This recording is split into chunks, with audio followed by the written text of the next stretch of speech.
The last place I ever thought I'd feel like an outsider was a family dinner. But that night at Pier House 47, a fancy waterfront restaurant in Seattle, I might as well have been a stranger who crashed someone else's celebration. Everyone was there: my parents, my brother, my sister Valerie, her husband, a few family friends. The table looked like something out of a lifestyle magazine. White linens, crystal glasses, $300 bottles of wine. The kind of dinner that screams, "We're doing well," even when half the people at the table can't stand each other. I had just gotten back from my final year serving with the Air Force, now working as a defense systems analyst in Tacoma. I thought it would be a nice idea to show up, look decent, maybe remind my family I existed. Valerie had invited everyone to celebrate her huge milestone, closing her first luxury real estate development.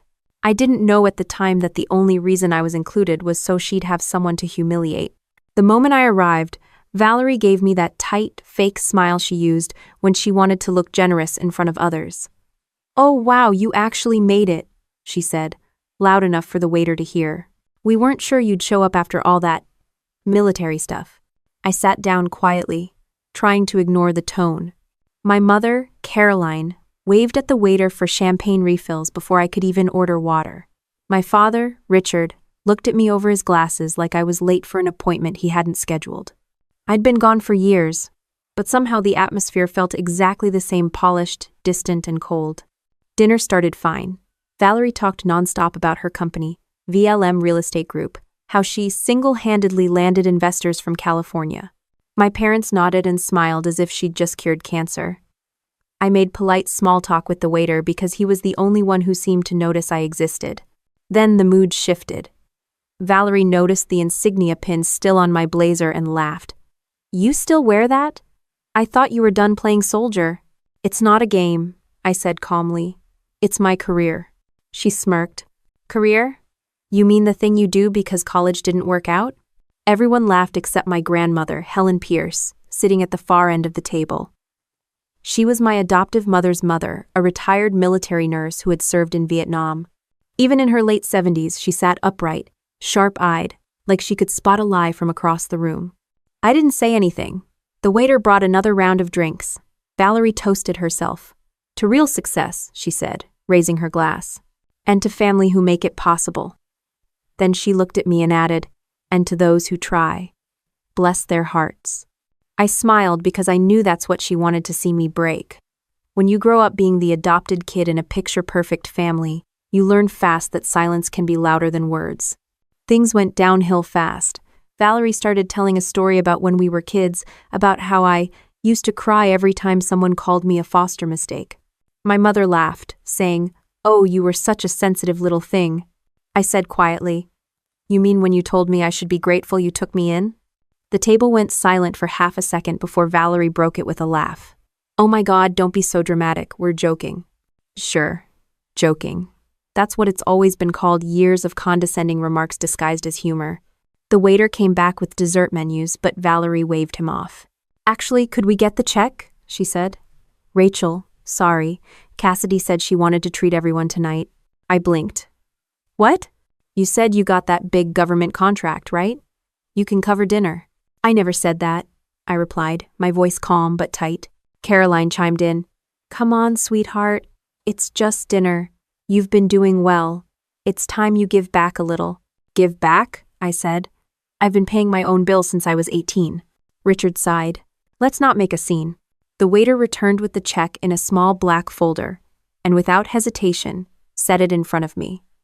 Valerie leaned back in her chair, grinning. "Consider it your contribution to the family," she said. The total read $5,270.48. I could have laughed if it didn't make me sick. I'd been saving money for my first down payment on a small condo. This one dinner could wipe out months of budgeting. I looked at each of them, my parents, my siblings, and saw no shame. Not even discomfort, just entitlement wrapped in polite smiles. It hit me that I'd been sitting here for hours waiting for something that was never going to come: acceptance. My grandmother cleared her throat softly, her eyes narrowing. "Valerie," she said, "that's enough." "But," Valerie shrugged. "Oh, relax, Grandma. Cassidy's fine. She's used to discipline, right?" My jaw tightened. I could have walked out, thrown the bill in Valerie's face, told the entire restaurant exactly what kind of people they were. But that's not what we do in the military. We pick our battles. I took a slow breath, slid my credit card into the folder, and handed it back to the waiter. My hands didn't shake. I wasn't angry anymore, just tired. When the waiter came back, Valerie clapped her hands. Perfect. Same time next month? I didn't answer. I just stood, thanked the waiter quietly, and turned to leave. Behind me, I could still hear them laughing, glasses clinking like nothing had happened. As I walked through the lobby, I caught my reflection in the mirror, neat uniform, good posture, no visible cracks. To anyone else, I looked fine, but something inside me had shifted. Outside, the night air hit me, cold and sharp. The wind from the bay carried that faint smell of salt and diesel. For the first time, it didn't make me feel calm, it made me feel awake. My phone buzzed with a text from Valerie. Don't take it personally, it's just a joke. I stared at it for a long time, then deleted the message. Some jokes are just cruelty with better lighting. I got into my car and sat there for a minute, engine off, staring at the glow of the restaurant lights reflecting on the water. It was almost beautiful, almost enough to make me forget that I'd just been humiliated by the people who were supposed to be my family. Almost. I took a deep breath, straightened my jacket, and started the car. Somewhere in the back of my mind, I could still hear my grandmother's voice from years ago. When they show you who they are, don't argue. Just remember. That night, I remembered everything. The road back to Tacoma was silent, except for the sound of rain slapping the windshield. I didn't turn on the radio. I didn't need any more noise. My mind kept replaying Valerie's smirk, my mother's calm indifference, and the way my father said, "Let's not make a scene," like my humiliation was an inconvenience. By the time I pulled into my apartment parking lot, I felt hollow, but not broken, just recalibrating. Inside, the apartment smelled faintly of coffee and jet fuel. The scent of the base cafeteria seemed to follow me everywhere. I hung up my blazer and walked straight to the corner of my living room, where an old olive green trunk sat against the wall. My military chest. It held the only things that ever made sense. Medals, deployment patches, a few photos, letters from my unit, and a folded American flag from my last posting in Qatar. I unlocked it and pulled out a stack of folders, half filled with personnel forms and retirement paperwork. Beneath them was something I hadn't touched in years, a small wooden box my grandmother Helen had mailed me when I turned 25. She told me not to open it unless the day ever came when family stopped pretending. I figured that day had arrived. Inside the box were a few old photos me as a 5-year-old with pigtails, grinning at a playground, a birthday card signed, "Love, Grandma Helen," and a sealed envelope with my name in her neat cursive. I opened it carefully. "Cassidy, I've watched the way they treat you since you were little. They hide it behind manners, but cruelty wrapped in silk is still cruelty. If you ever find yourself humiliated by them again, come see me. There's something you deserve to know. Grandma Helen." I sat back in my chair, holding the letter like it was something radioactive. Helen never exaggerated. If she said there was something to know, it meant there was evidence. I went through the rest of the box and found a manila envelope marked "Adoption, Confidential." My stomach twisted. Inside was a copy of my adoption record. I'd seen it once before, when I was a teenager. But this version had more attachments: bank documents, legal correspondence, signatures. My eyes stopped at one line highlighted in yellow. Transfer of funds, $600,000, Adoption Care Trust, Pierce Family Grant. My heart thudded. I scanned further down. It listed Caroline and Richard Monroe, my adoptive parents, as recipients and responsible for fiduciary stewardship. My birth parents had died in a car accident when I was 5. Apparently, the trust was meant to cover my education, housing, and long-term care. $600,000. I thought about every moment I'd been told there wasn't enough money for college, that I should try scholarships or be practical. I thought about Valerie's private school tuition, her designer clothes, her first car when she was 16. I'd worked part-time at a gas station to pay for community college. I flipped through the pages faster now. There were transfer receipts, investment records, and one handwritten note from my mother: "Use part of the fund for Valerie's business loan." That was dated 12 years ago, the same year Valerie launched VLM Real Estate Group. My hands started to shake. I wasn't sure if it was rage or disbelief. Maybe both. I stood up, paced across the living room, then sat again, trying to steady my breathing. Every second spent in that restaurant replayed in my mind, but now it looked different. Every toast, every cruel smile they'd been living off the money meant for me. I pulled my laptop closer and opened a new search tab. I typed Pierce Family Grant and found an archived record of the trust filed under Helen Pierce's charitable foundation for war orphans and displaced minors. My name was on the list of beneficiaries. It was supposed to be managed by my adoptive parents under supervision from the Pierce Family Trust Office. But the trust office had been dissolved 5 years after my adoption. Guess who had signed the closure notice? Richard Monroe. I felt my stomach drop. My father had retired from his engineering firm around the same time. Coincidence? Or early retirement paid for with my trust money? I checked my bank account out of habit. A couple thousand in savings. Enough for rent, food, and a used car that rattled above 60 miles per hour. $600,000 had vanished, and all I got were family dinners where they mocked me for being too serious. The phone buzzed. Unknown number. I let it go to voicemail, but a few seconds later, I saw the transcription. Cassidy, this is Helen. I hope you haven't thrown away that box I sent you. I think it's time we talked. She must have called before dinner. My pulse kicked up. I checked the timestamp. It was from that afternoon, just before I left for Seattle. I stared at the message for a moment, then grabbed my keys. It was nearly midnight, but I didn't care. Helen lived an hour south, in Olympia, in a veterans' care home near the lake. I'd driven that road hundreds of times before. Tonight, it felt longer, darker, heavier. The kind of drive where you have too much time to think. By the time I reached the facility, the night staff recognized me and let me in without question. Helen's room was dim, the soft hum of medical monitors filling the air. She was awake, reading under a small lamp, her glasses perched halfway down her nose. You look like someone who's been through hell, she said, without looking up from her book. I just came from dinner, I replied. That explains it. She closed the book and set it aside. They did something, didn't they? I sat down across from her. You knew. I suspected. Caroline and Richard aren't evil, but they're greedy in a quiet, polite way. That's worse. I pulled out the envelope from my coat and placed it on her table. The adoption trust. $600,000. They took it. Helen didn't flinch. I know. I found out years ago, but I needed proof before confronting them. You just brought me the last piece. My throat felt tight. Why didn't you tell me?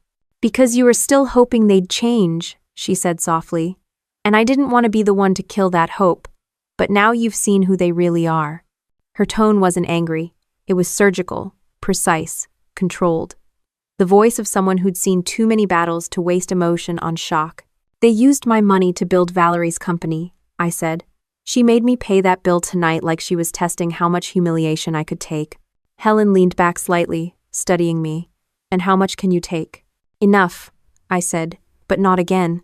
She smiled faintly. Good. Because I'm not planning to let them win. I've been revising my will. Everything I have will go to you. I shook my head. That's not what I want. I know, she said. That's why you deserve it. Nah.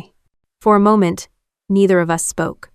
The room was quiet except for the steady beep of the heart monitor. Helen finally reached across the table and took my hand.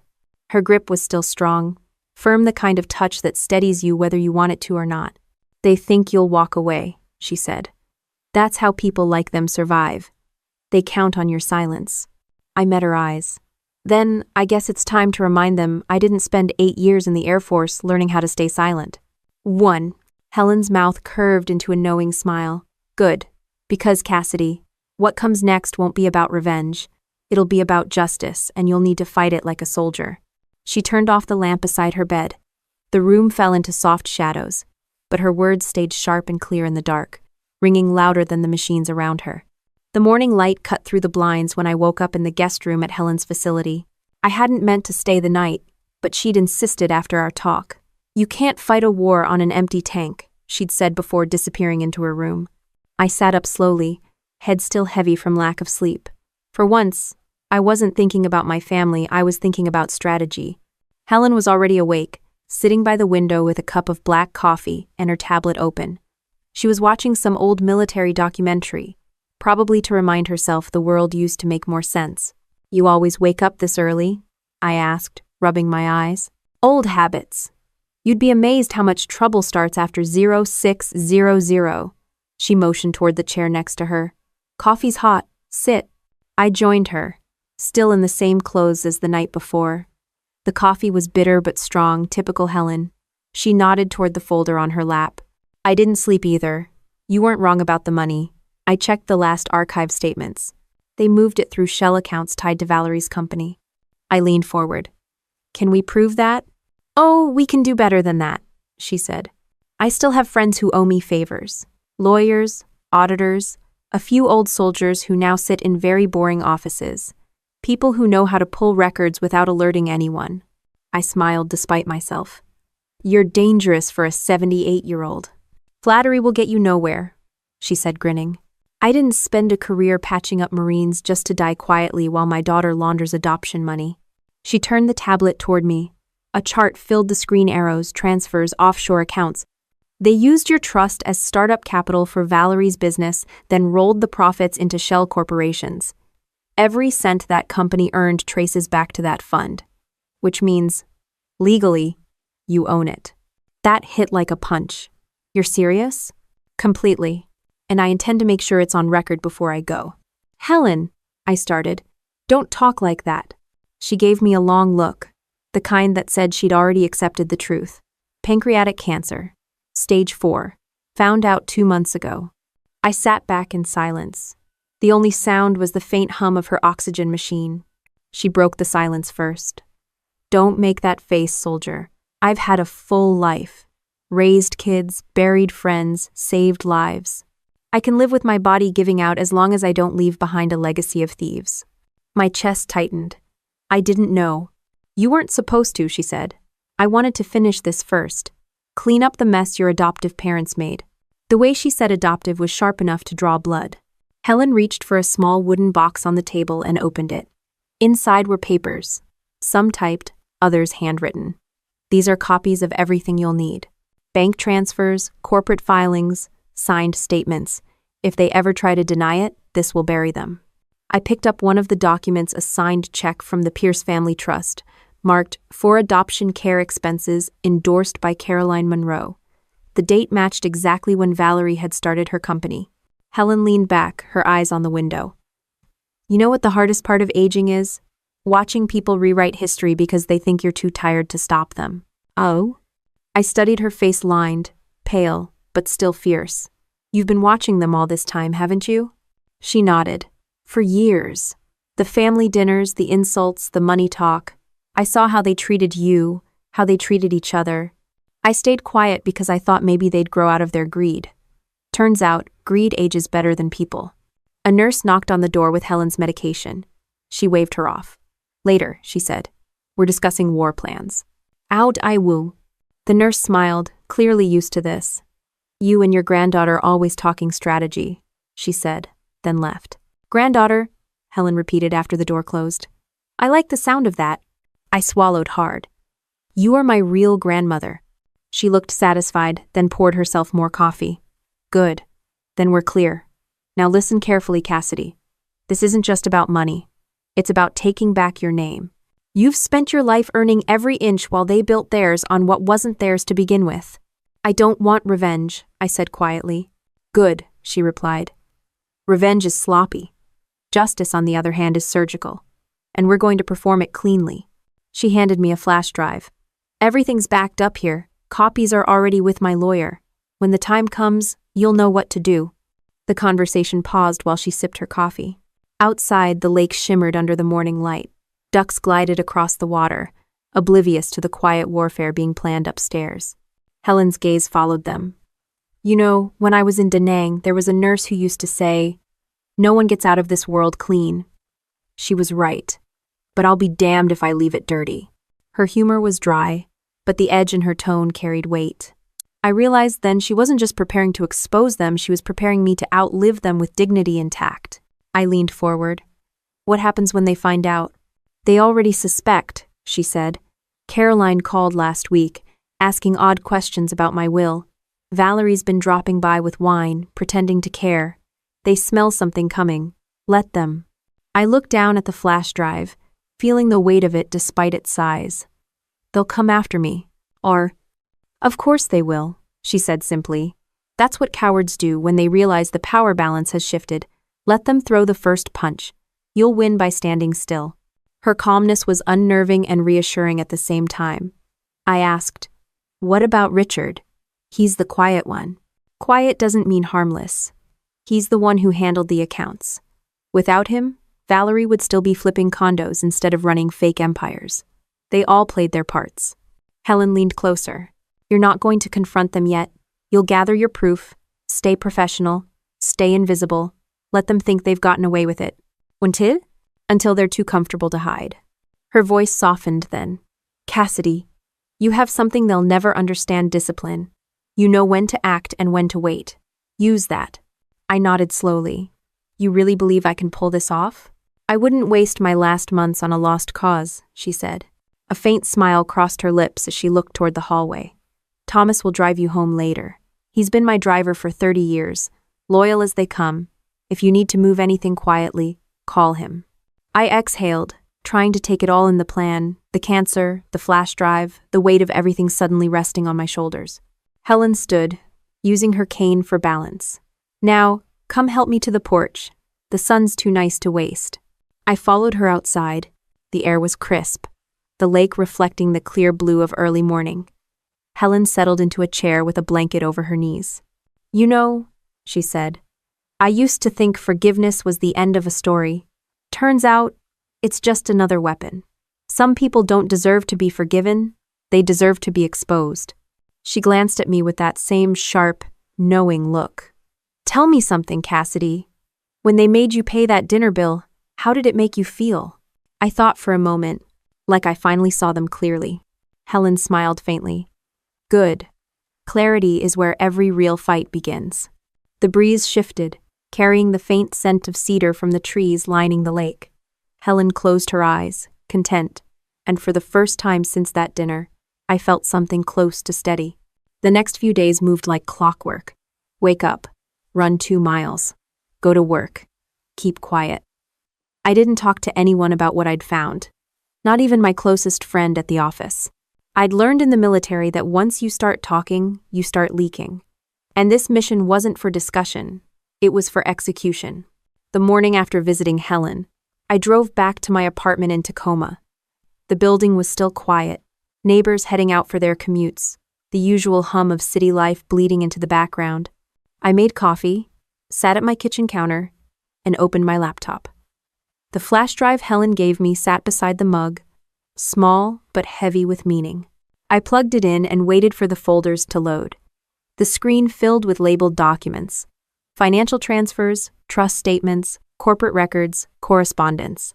Each file was a piece of the puzzle, and the deeper I looked, the more the picture sharpened into something unmistakable. They had stolen my life before I even had a chance to live it. Every transfer trail led back to Valerie's company, VLM Real Estate Group. I opened a corporate registry database and cross-checked it. There, it was founded 12 years ago, right after the Pierce Family Trust transferred the last payment to my adoptive parents. I clicked through the list of shareholders. Caroline Monroe, 35%, Richard Monroe, 20%, Valerie, 45%, me, 0%. It was almost poetic, my name missing from the business that was built on money meant for me. The irony didn't sting as much as the clarity. I wasn't just the family's black sheep, I was their foundation stone, buried under their success story. Around noon, my work phone buzzed. It was an internal call from my Department Defense Systems Consulting. My manager wanted to check on the encryption proposal I'd submitted last week. I answered calmly, pretending I hadn't just spent the morning tracing financial fraud through my own family tree. Years in uniform had taught me how to compartmentalize, smile, focus, complete the task. After work, I stopped by a small cafe downtown. I needed air, caffeine, and a place where no one knew me. The news was playing on a muted TV above the counter local business highlights. Valerie's face appeared for a split second, her voice dubbed under the reporter's narration. Valerie Monroe continues to expand her Seattle luxury real estate empire. The barista asked if I wanted a refill. I just nodded. My stomach felt like it was lined with lead. Watching her on TV felt surreal, like I was seeing a stranger wearing my stolen future. When I got back to my car, I sat in silence. The rain started again, tapping against the windshield. I didn't cry. I hadn't cried in years. What I felt wasn't sadness. It was calculation. Helen had been right. This wasn't about revenge. It was about precision. That night, I opened a new document on my computer and titled it Operation Monroe. Old habits die hard. I started outlining everything I knew. Names, dates, bank accounts, connections. Every action needed a purpose. Every purpose needed evidence. First objective: verify the missing trust funds with external records. Second, track the reinvestments and show how the company benefited from stolen capital. Third, identify who helped cover it up. I worked until my eyes burned. The next morning, my phone buzzed again, this time with a social media notification. Valerie had tagged me in a post. The caption read, "Some people just can't move on. Family's family, right?" with a photo of her holding a glass of champagne. The comments were full of sycophants congratulating her success. Not a single person noticed the cruelty hidden between her words. That post wasn't meant for likes. It was bait. I didn't respond. I took a screenshot instead. Then I blocked her. Later that day, I got a call from the care home. Helen had been admitted to the hospital for observation. Her condition had worsened overnight. I left work without telling anyone and drove to Olympia. The traffic was merciless, every red light testing my patience. When I arrived, Helen was sitting up in her bed, oxygen tube in her nose, but her eyes alert as ever. "You look like hell," she said. "Traffic," I replied. She chuckled softly. "Sure. Sit."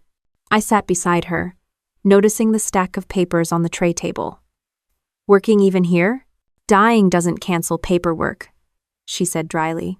"I called my attorney this morning. The new will's almost ready." I stared at her. "You really don't need to do that." "I know, that's why I am."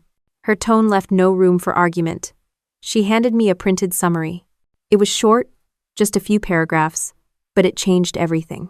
Upon her passing, all remaining Pierce estate assets, including properties, accounts, and trust holdings, would transfer to me. Not to Caroline. Not to Valerie. "I can't take this," I said. "You're not taking," she corrected. "You're restoring balance. I built that trust to protect people like you. My daughter used it to build her daughter's ego. I want it set right before I go." She paused, her voice quieter now. "This isn't just about family. It's about honor. I served so others could live with it. Don't let them bury it with me." For a moment, the machines in the room hummed in perfect rhythm with the beating in my chest. Helen reached for my hand. "Promise me you'll see this through." I nodded. "I promise." "Good." She leaned back against the pillows. "Now, tell me, how's your aim these days?" I smiled despite everything. "Still better than most." "Then you're ready." The next day, I visited her attorney's office downtown. The man looked older than his years, with stacks of paper surrounding him like walls. "Mrs. Pierce told me to expect you," he said, sliding a folder across the desk. "She's thorough." And inside were legal drafts, financial documents, and notarized statements. All signed, all binding. Helen wasn't bluffing. She had already set everything in motion. Walking out of that office, I realized the dynamic had shifted. The family that once humiliated me at dinner no longer held the power they thought they did. They just didn't know it yet. Back at work, I tried to act normal, but word travels fast in small cities. Someone mentioned seeing Valerie on the local business channel again, this time boasting about an exclusive investment deal in Seattle's waterfront. She was expanding, using the same money that didn't belong to her. I felt something in me click a clean, focused resolve. I didn't feel small anymore. I didn't feel excluded. I felt ready. That night, I went back to my apartment and pulled out the trunk again, the same one that held my military patches and folded flag. I took out my old field notebook and flipped through its pages, handwritten reminders from deployment, tactical notes, leadership quotes. One line stood out, circled in red ink.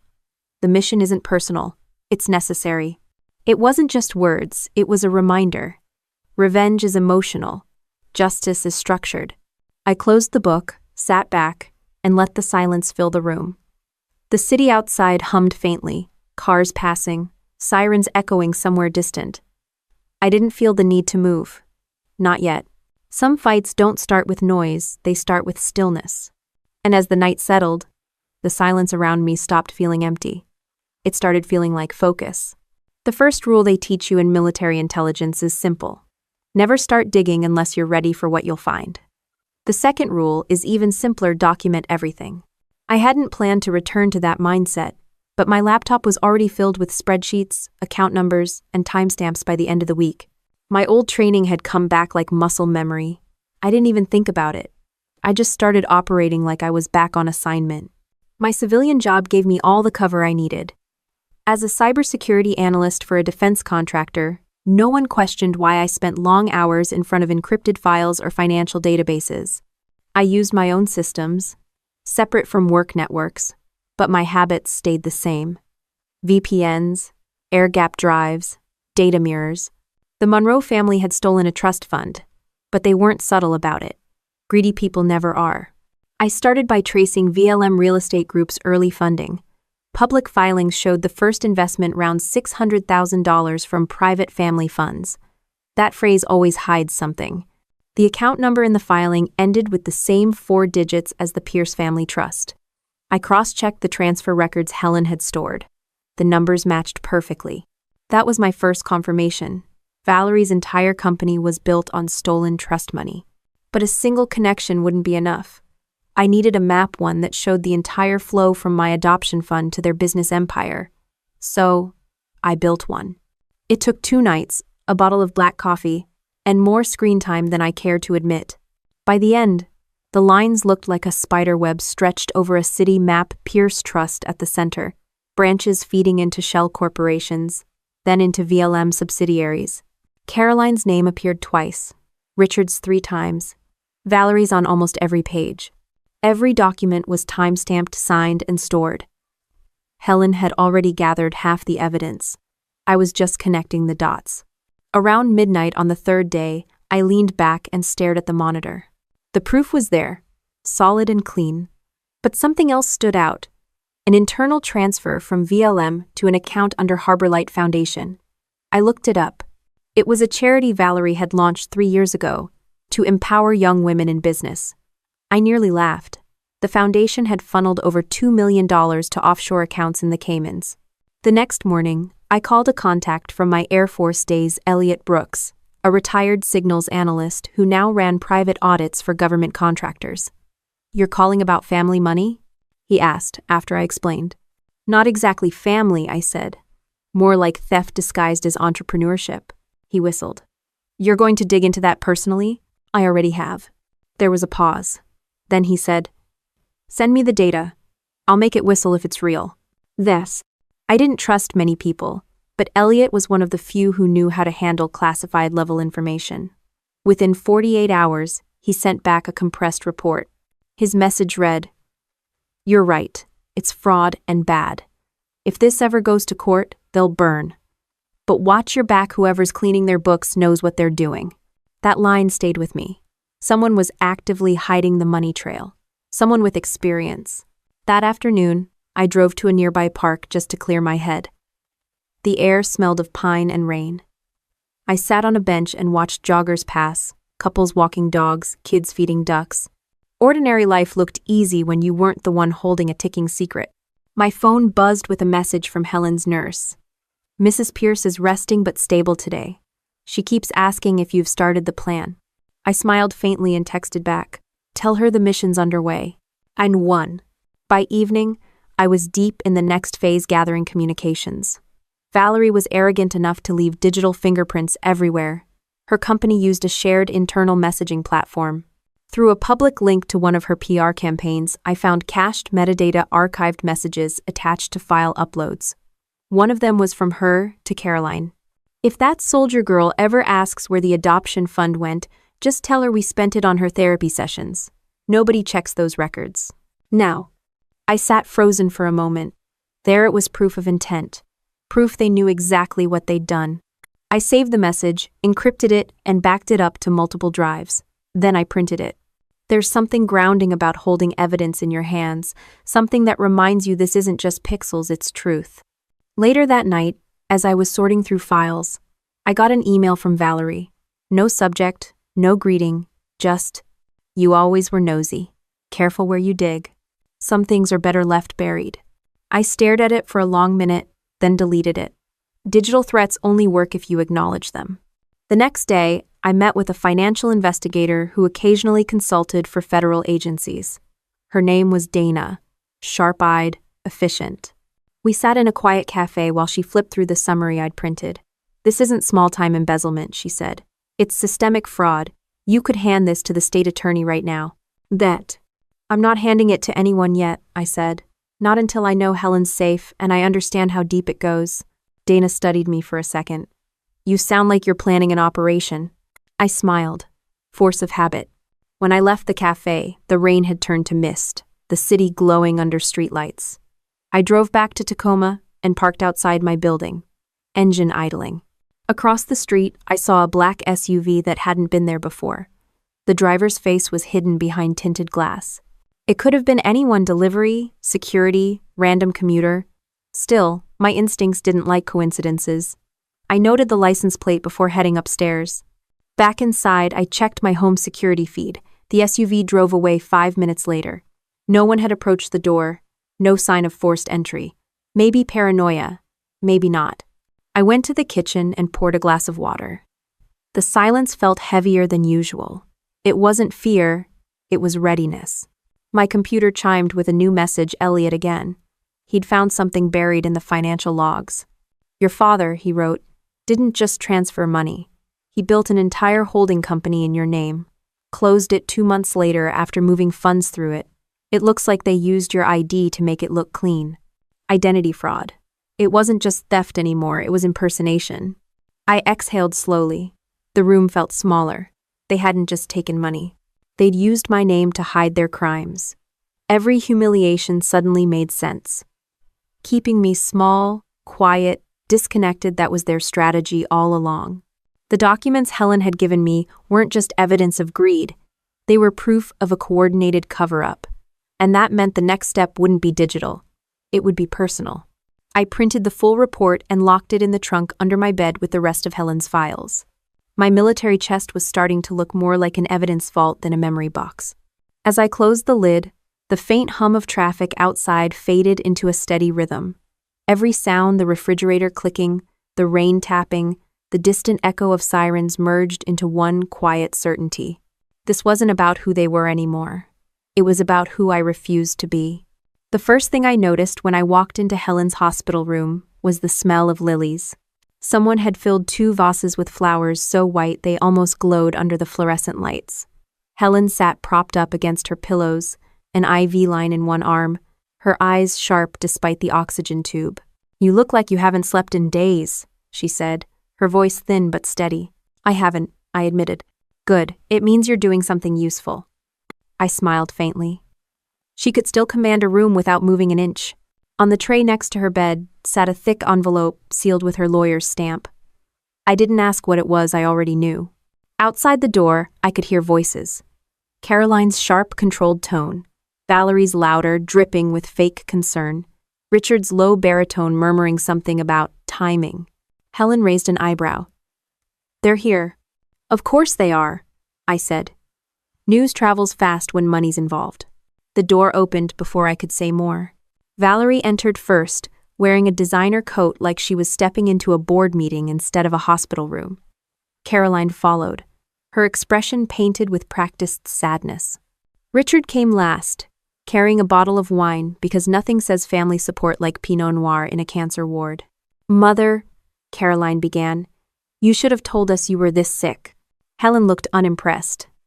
"I told you, you just didn't listen." "I mean not." Valerie walked to the foot of the bed, her heels clicking like punctuation marks. "We were so worried," she said sweetly. "You should have called me. I could have arranged better care." "Like you arranged that real estate scam?" Helen replied. The words landed hard. Valerie's smile froze, but she recovered quickly. "I don't know what you're talking about," she said. "Sure you do," Helen said.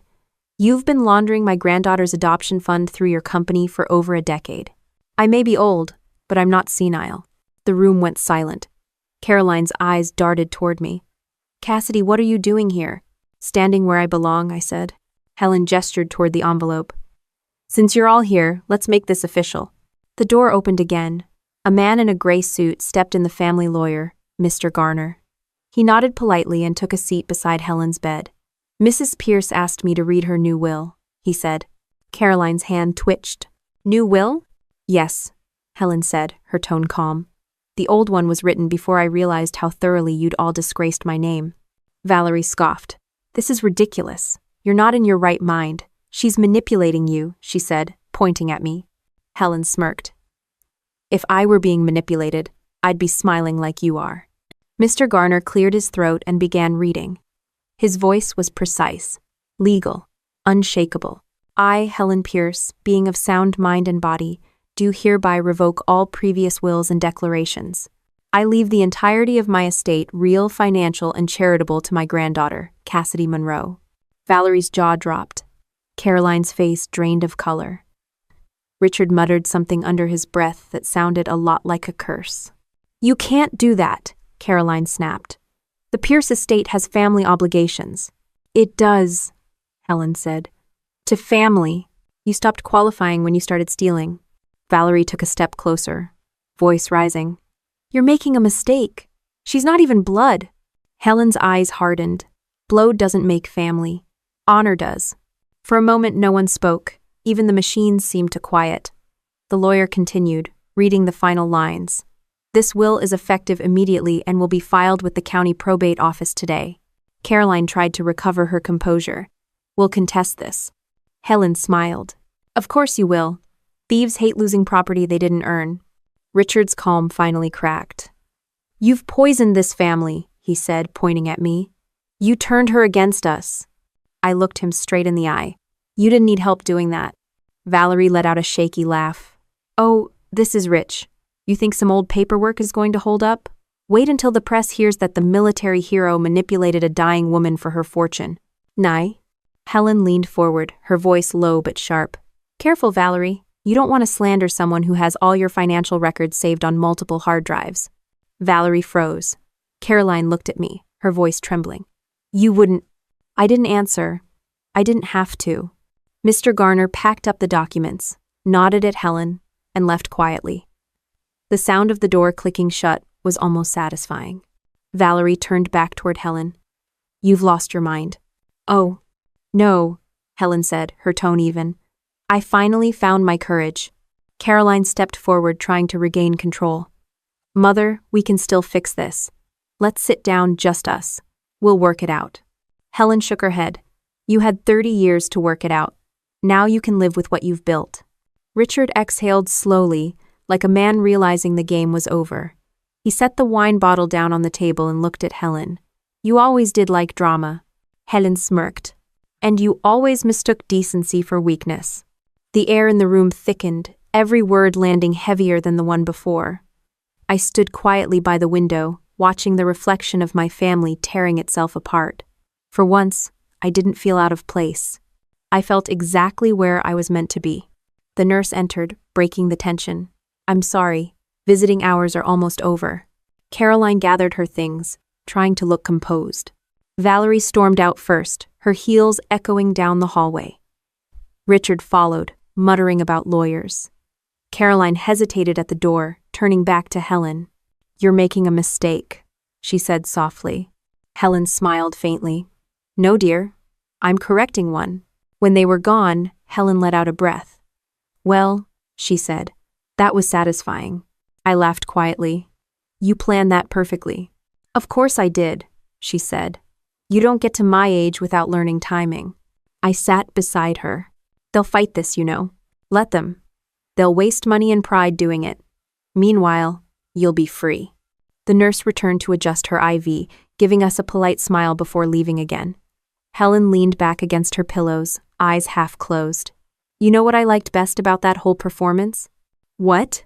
The part where Valerie realized her fake empire just got stripped of its foundation. The woman could barely breathe. I chuckled. You really are dangerous, Grandma.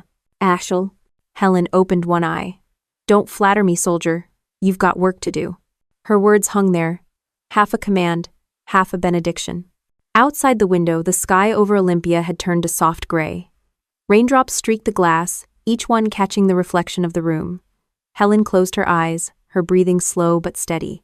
For a while, I just sat there, listening to the rain, watching the quiet rise and fall of her chest. Everything that needed to be said had been said, yet the silence didn't feel empty. It felt earned. The door opened again, and the nurse whispered something about discharge papers, about moving Helen to a quieter room tomorrow. I nodded. Helen didn't stir. She was resting. The kind of rest that comes after a battle well fought. And for the first time in years, I didn't feel like I was on the outside of my own story. The news broke before breakfast. I hadn't even finished pouring my coffee when my phone started vibrating nonstop calls, texts, email alerts. At first, I thought it was another work issue. Then I saw the headline splashed across my screen in bold letters. Seattle heiress disinherits family. Leaves entire fortune to adopted granddaughter. They'd used a photo of Helen and me taken at a veterans charity event 2 years earlier. She was smiling proudly. I was in uniform, and the caption underneath read, Air Force intelligence officer becomes unexpected billionaire heir. I nearly dropped the mug. The phone buzzed again. Valerie. I didn't answer. Then Caroline. Richard? Even a few unknown numbers. The last call was from a local news station requesting a live interview. I shut the phone off and let the silence settle. The story had spread faster than wildfire. Every outlet from Seattle to San Francisco was running it, some sympathetic, some not. The first wave of coverage painted it as a heartwarming story about a veteran finally getting justice. But the second wave was pure chaos. Headlines like, Greedy soldier manipulates dying grandmother, and Family betrayal, the adoption heir scandal, filled the feeds. Comment sections were a war zone. Half the people called me a hero, the other half called me a con artist. I opened my laptop, scrolled through the endless chatter, and then shut it just as fast. Reading those comments felt like walking barefoot on broken glass. That's when the knock came at my door. 3 sharp raps, firm, deliberate. I glanced through the peephole and saw a familiar face. Walter, Helen's lawyer. I opened the door and he stepped in with his briefcase, looking like a man who'd been awake since yesterday. You've seen the news? He asked. Hard to miss, I said. He nodded. They've filed to contest the will. Of course they have, I muttered. Valerie probably drafted the motion herself between Instagram posts. Walter gave a dry smile. Actually, she hired a crisis PR firm and a legal team out of Bellevue. They're claiming undue influence and diminished capacity. Translation. They're desperate. Exactly. But desperation can still cause damage. We need to stay ahead of it. He placed a folder on my counter. Inside were preliminary filings. Formal, sterile, full of legalese. But the heart of it was simple. My family wanted everything back. They're alleging you manipulated Mrs. Pierce while she was ill, Walter continued. That you isolated her, interfered with medical care, and pressured her into changing her will. I let out a breath through my nose. They're accusing me of elder abuse. He nodded. It's an ugly tactic. They'll push it hard. I leaned against the counter. Do we have proof of her mental competence? 3 separate medical evaluations, all dated within 2 weeks of the new will, he said. Signed, notarized, and backed by testimony from hospital staff. She was sharp until the end. That was Helen, always one step ahead. Walter slid another document forward. The bigger issue is public perception. Valerie's already contacted multiple journalists. She's painting herself as the victim. He opened his tablet and played a short clip. Valerie was sitting in a studio, perfect lighting, perfect hair, tears carefully balanced in her eyes. I loved my grandmother, she said, voice trembling just enough. We were close until Cassidy came back into her life. After that, everything changed. My grandmother became distant, confused, manipulated. I watched in silence as the reporter nodded sympathetically. You think Cassidy Monroe influenced the will? I don't want to accuse anyone, Valerie said, lowering her gaze. But my grandmother was sick, vulnerable, and Cassidy had military training in psychological operations. Make of that what you will. I felt heat crawl up my neck. She's implying I brainwashed her? Walter sighed. It's a calculated smear. It'll trend for days. The video cut back to the anchor, summarizing the ongoing investigation. Investigation? I asked. The family filed a request for an inquiry with the county's Adult Protective Services. It's routine, they'll find nothing, but the optics are bad. I rubbed my temples. So now I'm a con artist and an abuser. Great. Walter closed the folder. You have two options. We can ignore it and let it die out naturally, or we fight fire with fire, go public, set the record straight. I thought of Helen's last words before she fell asleep in that hospital bed. Don't let them bury your honor with me. I looked up. We go public. Walter's smile was small but approving. I figured you'd say that. We arranged a press conference for the following afternoon. He'd handle logistics. I'd handle the truth. That night, I couldn't sleep. My phone lit up every few minutes with messages, some from strangers thanking me for my service, others from trolls telling me to rot in prison. At 2 a.m., I got a text from an unknown number. You'll regret this. We're just getting started. No signature. But I didn't need one. Valerie's grammar was always too polished for her own good. The next morning, when I arrived at the downtown office where the conference would be held, reporters were already gathering outside. Cameras, microphones, flashes, the whole circus. Walter met me at the entrance. You sure about this? He asked. Completely. Inside, the room was set with a podium, microphones, and a backdrop showing Helen's Foundation logo. I stood behind the podium, took a breath, and faced the cameras. Good afternoon, I began. I'm not here to defend myself. I'm here to defend the truth.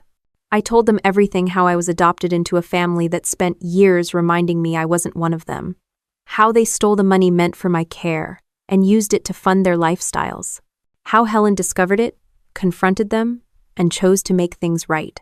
I spoke plainly, without drama, without tears.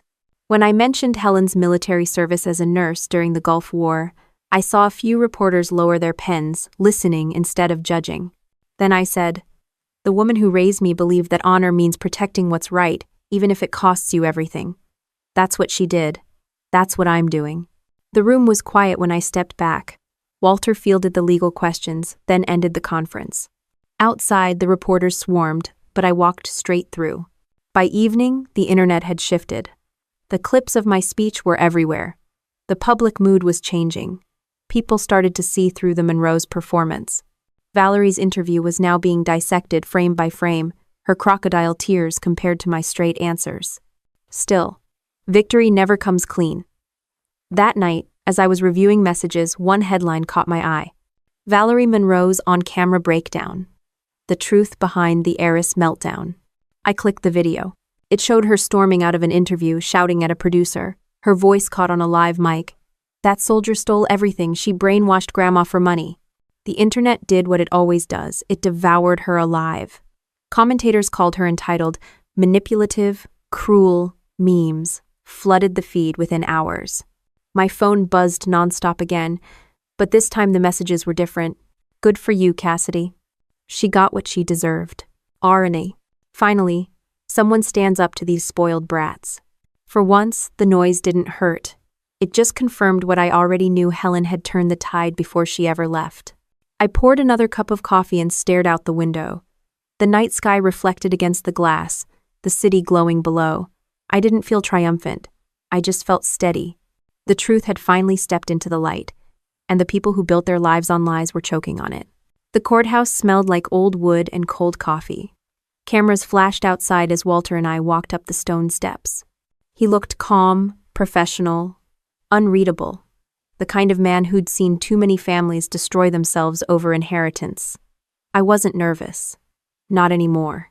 I'd spent years being humiliated in front of these people. A courtroom wasn't going to shake me. Inside, everything felt sterile and slow. The bailiff called names, lawyers shuffled papers, reporters filled the back benches. Valerie sat at the defense table, wearing a black suit like she was auditioning for a sympathy documentary. Caroline sat beside her, pretending to dab her eyes, and Richard leaned back, arms crossed, pretending this was all beneath him. I didn't look at them. My eyes stayed on the judge, Honorable Diane Miller, a woman known for her no-nonsense rulings. She entered without ceremony, adjusted her glasses, and spoke in a voice that could silence a riot. "We're here regarding the contested will of the late Mrs. Helen Pierce," she said. "Let's proceed." Valerie's lawyer stood first, tall and smooth-talking, the kind of man who used charm to disguise the rot underneath. "Your Honor," he began, "this case is about compassion. My clients, the Monroes, are a loving family blindsided by manipulation. We will show that the deceased was coerced into rewriting her will under undue influence by the respondent, Miss Cassidy Monroe." He used my full name like it was an insult. I just crossed my legs and kept my face neutral. When he finished, Walter rose. He didn't waste time. "Your Honor, this case isn't about compassion. It's about accountability. The evidence will show that the Monroes defrauded their own family trust for decades, stole funds meant for the respondent's upbringing, and used intimidation and humiliation to keep her silent." Mrs. Pierce, fully aware and of sound mind, corrected that wrong. He didn't raise his voice once. The weight of his words did the work for him. The first witness was Helen's nurse, a woman in her 50s with clear eyes and a steady voice. She described Helen as sharp as a tack until her last week. She knew exactly what she was signing, she said, and she was furious about how her family had treated Cassidy. Valerie's lawyer tried to trip her up. "Are you saying an elderly cancer patient wasn't vulnerable to suggestion?" The nurse didn't flinch. "I'm saying she was the most stubborn patient I've ever had. Nobody made her do anything she didn't want to." The courtroom chuckled softly. Even the judge smiled. Next, Walter presented the financial documents, the same ones I'd spent nights piecing together. Transfers, account records, shell companies, the whole blueprint of their fraud. Each file was projected on the courtroom screen, the numbers glowing under fluorescent lights like a confession. Valerie's lawyer objected to everything.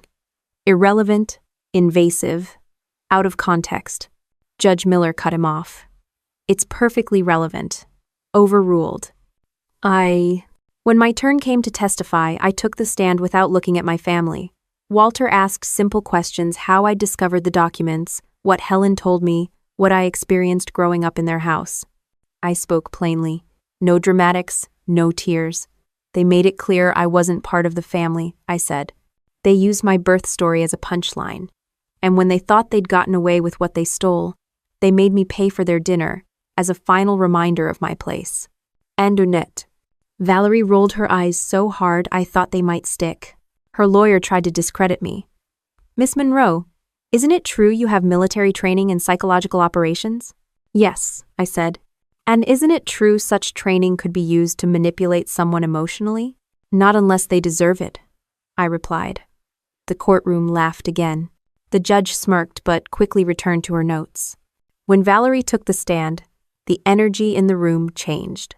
She was all fake composure, voice trembling at carefully chosen moments. "I loved my grandmother," she said. "I just wanted what was fair." Walter stepped forward for cross-examination. "Fair?" he asked. "Like using stolen adoption funds to start your company?"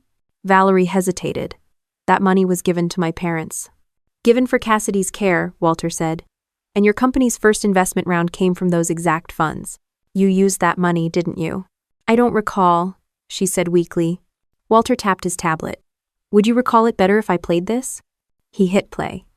The courtroom speakers filled with Valerie's own voice, her message to Caroline. "If that soldier girl ever asks where the adoption fund went, just tell her we spent it on therapy sessions." The silence that followed was electric. Valerie's face went pale, her hands tightening into fists. Caroline tried to whisper something, but the damage was done. The judge leaned forward. "Is that your voice, Miss Monroe?" Valerie hesitated. "It's been taken out of context." Judge Miller raised an eyebrow. The context being fraud? No one laughed this time. The rest of the session went downhill for them fast. Richard's testimony fell apart under simple questioning. Caroline tried the sympathy angle, claiming confusion, then accidentally confirmed one of the wire transfers. Their lawyer objected so many times it became comedic. By the afternoon recess, everyone in the room knew how this would end. When court resumed, Walter presented Helen's signed medical evaluations, 3 doctors confirming her mental competence. The reports were concise, professional, airtight. Then came the final exhibit, the video deposition Helen had recorded just a week before she died. The screen lit up with her face frail but fierce, eyes steady on the camera. If you're watching this, she said, it means they're contesting my will. So let me be clear. I wasn't manipulated. I wasn't confused. I was angry. Angry that people I loved took advantage of a child and pretended it was kindness. Cassidy deserves everything I've given her. She earned it with strength, integrity, and grace. My only regret is that I didn't do this sooner. Valerie's lawyer objected, claiming emotional influence. The judge overruled it instantly. When the video ended, the courtroom was dead silent except for the hum of the air conditioner. Judge Miller took off her glasses and spoke slowly. I've reviewed the evidence, the testimony, and the documentation. It's overwhelming. She glanced toward my family. The Monroes have not only failed to prove undue influence, but have demonstrated a pattern of financial misconduct and abuse. Caroline started to cry. Valerie stared straight ahead, her jaw tight. Richard rubbed his temples. The judge continued. Therefore, I am ruling in favor of the will as executed. The estate of Helen Pierce will remain under the sole control of Cassidy Monroe.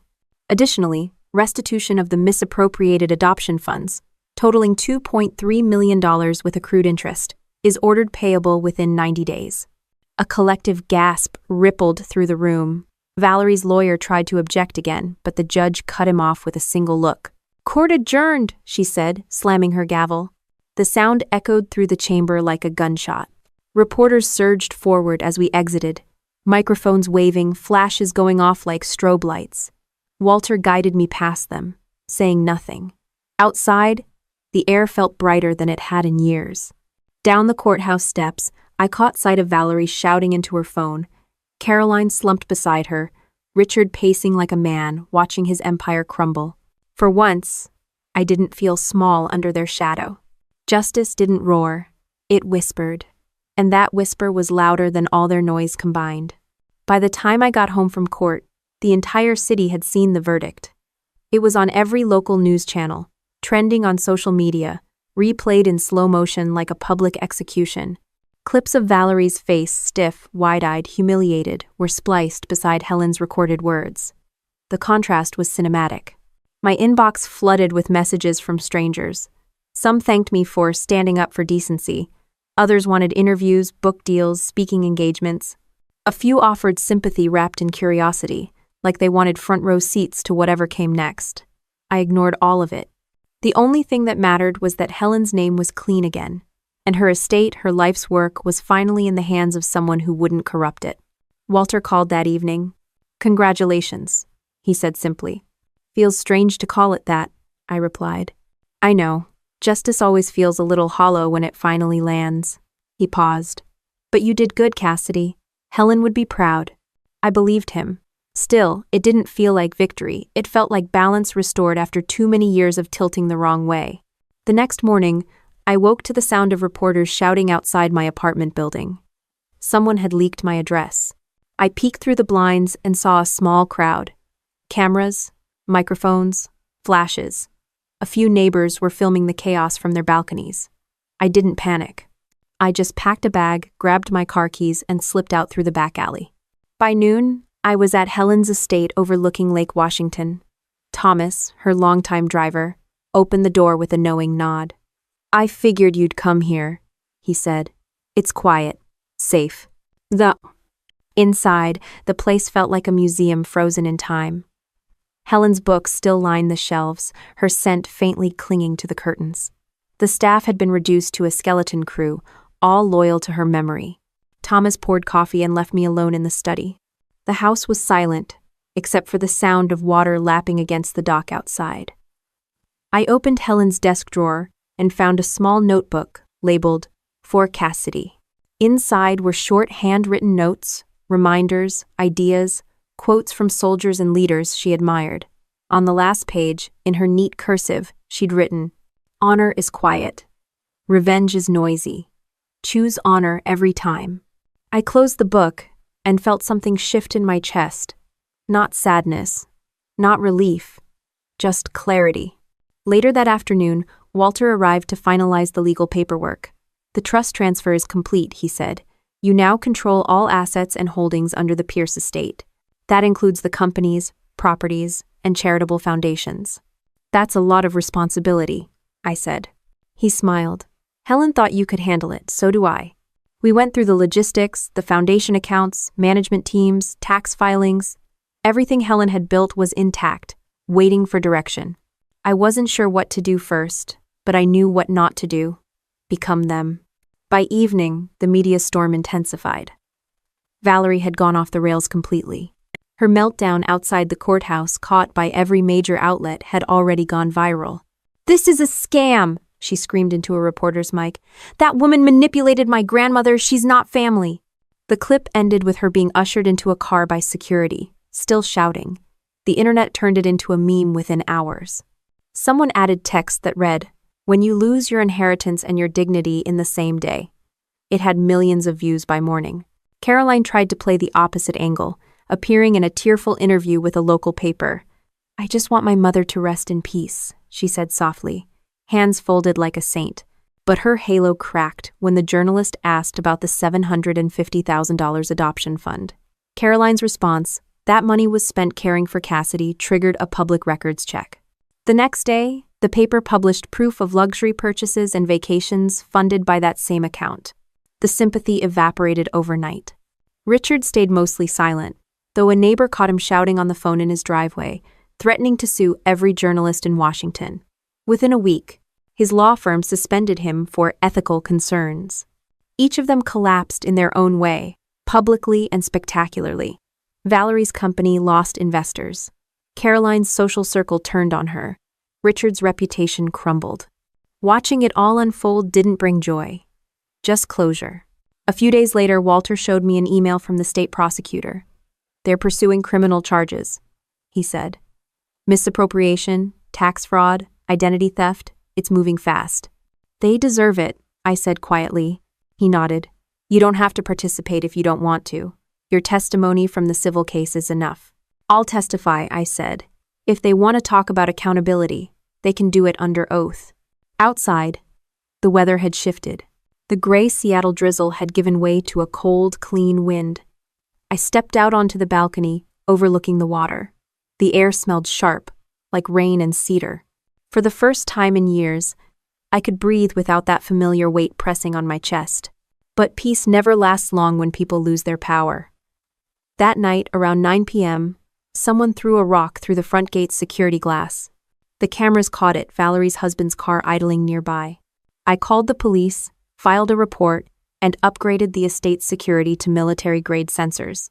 The next morning, a restraining order was issued against all three of them. Still, I knew better than to underestimate desperate people. Walter called again that afternoon. "They're finished," he said. "But you should still stay alert." "I always am." Later that evening, I sat in Helen's office again, the soft hum of the fireplace filling the space. I opened the notebook she'd left me and reread the last line. "Choose honor every time." I realized she hadn't just left me wealth. She'd left me a mission. So, I made a decision. The first thing I'd do with the estate wasn't to expand the companies or move into luxury. It would be to build something that actually mattered, something Helen would have built if she'd had more time. I picked up the phone and called Thomas. "I need you to contact the foundation team," I said. "We're going to expand operations statewide. Legal aid for adopted kids, therapy services, education grants, emergency housing, the works." He hesitated, then smiled. "Helen would like that." "Exactly," I said. The next few weeks blurred into motion meetings, legal filings, endless calls. The press had shifted focus again, from scandal to redemption.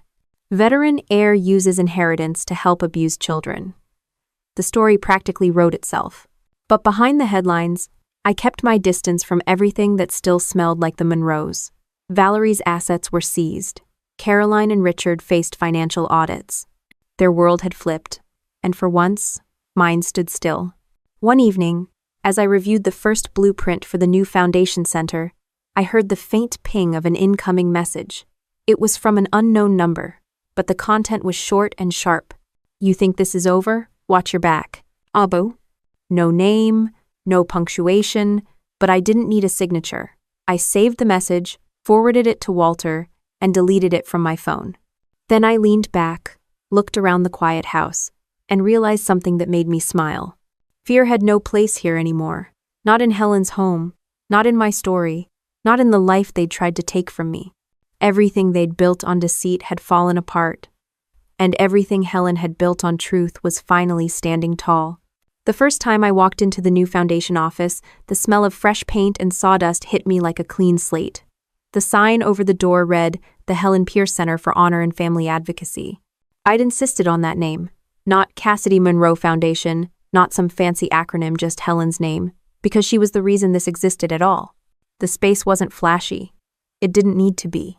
A few rooms for counseling, a legal assistance desk, a small media corner for awareness campaigns. The walls were lined with photos of military service women, foster parents, and kids who'd been adopted. Real faces, real stories.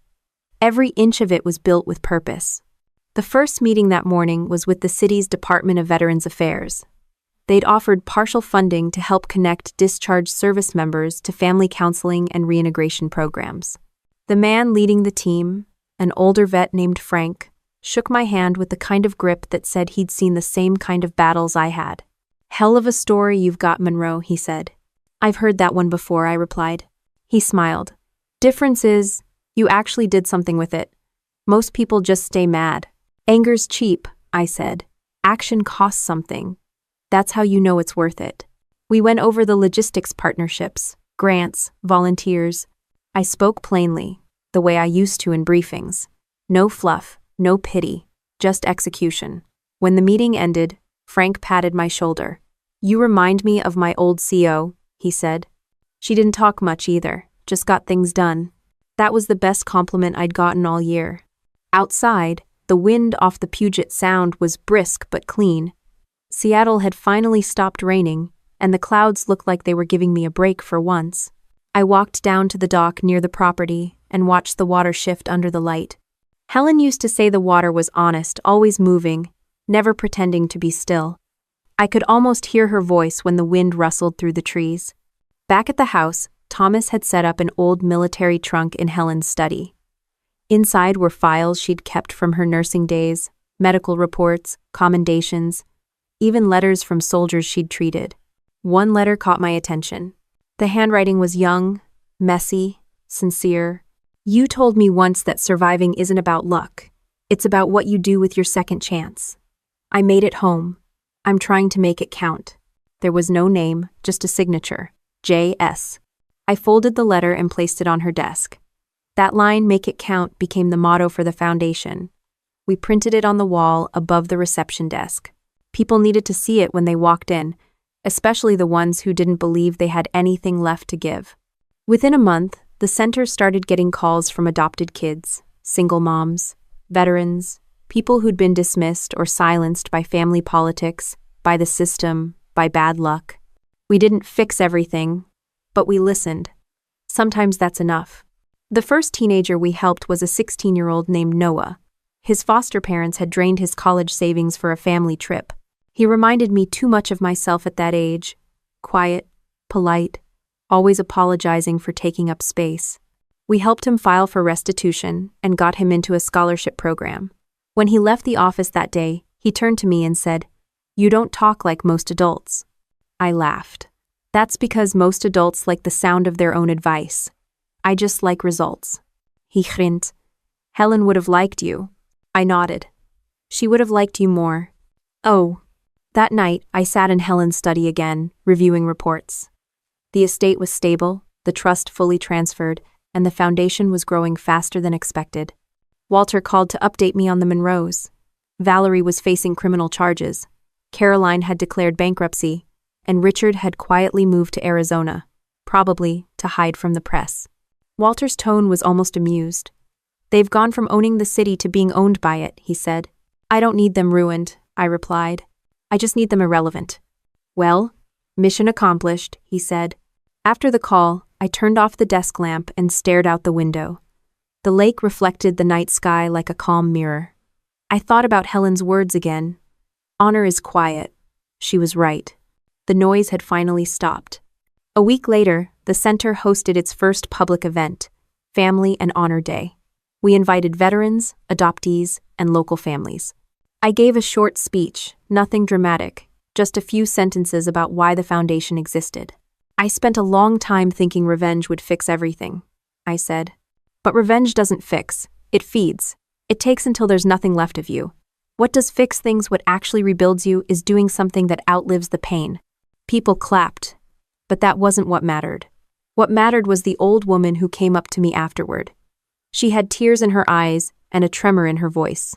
My son hasn't spoken to me in 5 years, she said. But I saw your story on the news. I called him yesterday. We talked for 2 hours. That did it.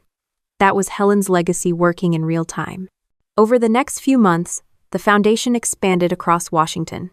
We launched veteran mentorships, funded therapy sessions, and offered legal support for foster youth. The name Helen Pierce became synonymous with integrity.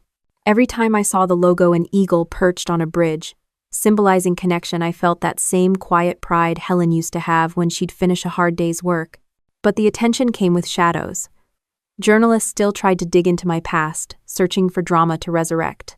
One tabloid published an old photo of me in uniform, captioned, "From soldier to scandal survivor." I didn't care. Let them talk. The truth doesn't need PR. It just needs consistency.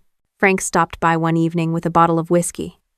"You've turned this place into something real," he said, pouring 2 glasses. "It's not mine," I said. "It's hers." He raised a brow. "You sure about that? Feels like both of you built it. She started it. You finished it." I didn't argue. Some things didn't need clarification. As he left, I walked him to the door, and he paused. "You know," he said, "what you did, it's bigger than revenge. It's redemption." I thought about that word long after he drove away. Redemption wasn't about undoing the past.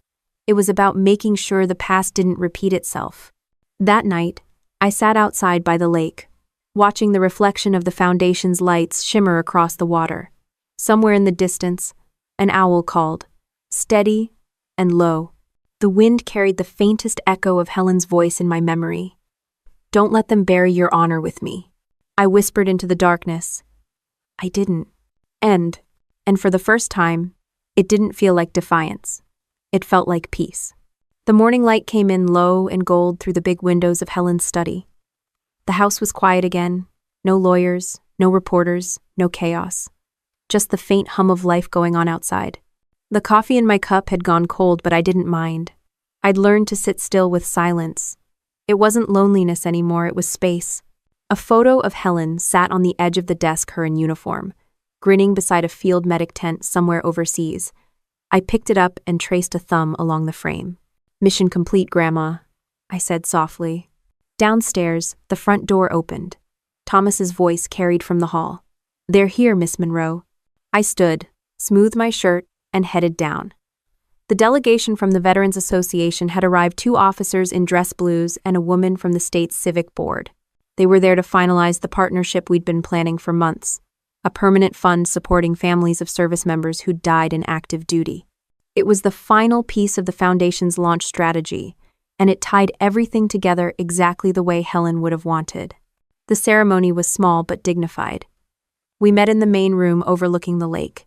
A folded flag sat on a pedestal beside a framed photo of Helen, and next to it, a brass plaque engraved with her motto, "Honor is quiet, revenge is noisy." Colonel Ramirez, a woman with kind eyes and a voice like gravel, handed me a document to sign. "You're officially a federal partner now," she said. "That's no small thing." "Neither was Helen," I replied. Ramirez smiled. "Fair point." After they left, I stood alone by the window, watching the flag outside ripple in the wind. It was strange how something as small as a partnership form could feel like a closing chapter. The estate was stable, the foundation was running, and the ghosts of the Monroe family had finally gone silent. Or almost silent. A few days earlier, Valerie had been sentenced 18 months in federal prison, reduced for cooperation. Caroline got probation and a mountain of debt. Richard was still under investigation for tax evasion. Their lawyer tried to offer me an apology letter to rebuild the family relationship. I told him to burn it. There were some things not even forgiveness could fix. Still, I didn't hate them anymore. That surprised me. Hate had been a habit, something I carried like armor, but once it stopped being necessary, it just felt heavy. I didn't need it. The world had already balanced the scale. Later that week, I drove down to the veteran cemetery where Helen was buried. It was a gray afternoon, with mist curling over the grass like low smoke. Her headstone was simple, just her name, her rank, and one line she'd chosen herself. She served with honor. I crouched down beside it and laid a fresh lily across the stone. You'd be happy to know the foundation's doing well, I said quietly. We've already got 3 kids in scholarships and 2 vets starting their own programs. You built the blueprint, Helen. I just followed it. Net. The wind moved through the trees, soft but certain. I sat there for a while, letting the quiet wrap around me. The cemetery was peaceful, not heavy. Some people think peace means forgetting, but that's not true. Peace means remembering without pain. Back at the foundation, life moved fast. We launched a mentorship network for adopted youth, a legal aid clinic for foster families, and a partnership with the VA to provide therapy for veterans adjusting to civilian life.